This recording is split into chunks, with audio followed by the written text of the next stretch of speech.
A new update was just released for World War III, and with it comes a few things that address some of the community's concerns. They're also bringing in some new skins as well as a bit of a discount. So let's run through these notes here and talk about what this means for the future updates of this game.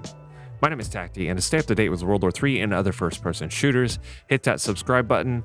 Thank you so much to the gang that brought me to 30K this year. Alright, one of the first things you need to know if you haven't been playing for a few weeks is that matchmaking is finally fixed. At the initial launch, one of the big things that plagued the game was that players left the lobby during the game. Their spots were then never replaced, and while the game was initially 20v20, it turned out to be sometimes 8v8 toward the end of the match. This was a much needed change that came just last week in a patch, but it was worth mentioning here because not a whole lot of people know about it. Another gripe players had was slow and grindy progression. It takes a long time to level up and unlock everything, so the game can get very repetitive and dull. Things may be different as development progresses with things like Battle Pass bonus and boosters from challenges being implemented, but they aren't in the game right now.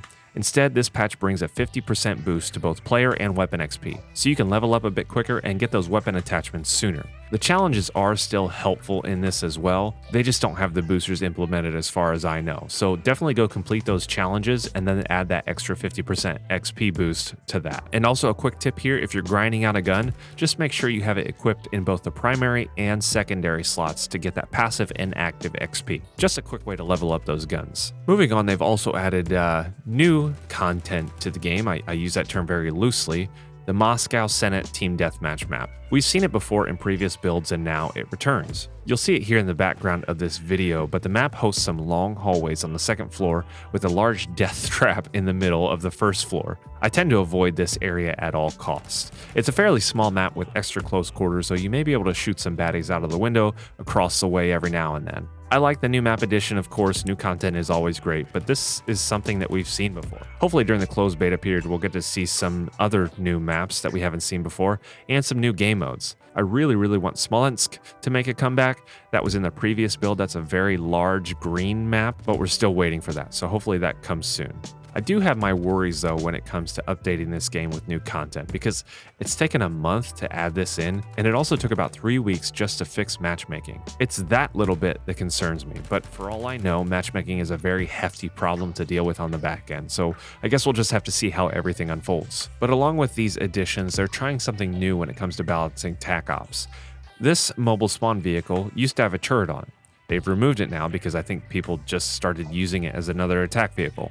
Hopefully this will promote teams grabbing it and using it for spawn purposes by hiding it in a good spot, but I have my doubts here, because right now you can spawn on any squad member, and that pretty much makes this vehicle irrelevant because the likelihood that your entire squad is going to be wiped out is pretty slim. So hopefully they can balance that a little bit better. I personally think that you should just spawn on your squad leader. That just makes the most sense to me, but again, we'll just see how balance-wise this plays out. Now on to some other goodies for gamers that may spread some holiday cheer.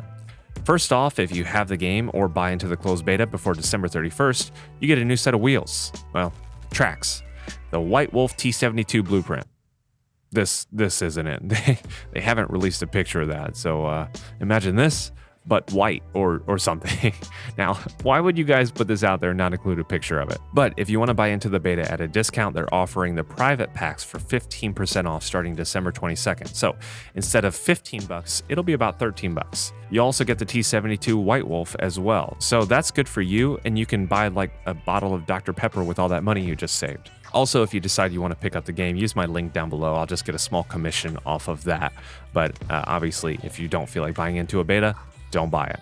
And then one of the last things here, Twitch drops will be happening with some of your favorite creators over there on Twitch. You'll get some snow-colored goodies, I assume, and this is running until January 3rd. I personally don't stream on Twitch, so I'm sorry to really disappoint you all out there, but you can stop in and see some of the top World War III creators and pretend like you're on Oprah. Alright, that pretty much wraps up these notes here. I'm glad this game is actually in a more stable state to allow better matchmaking. I think this is what really put a ton of people off during the first week and has led to a lot of people leaving the game. But hopefully with more content and more stable systems, people will start to trickle back in. What do you guys think? What's the next thing you'd like them to add? Let me know down below. Thank you for stopping by and listening to this. Until the next one, be bold, be courageous, stay tactical.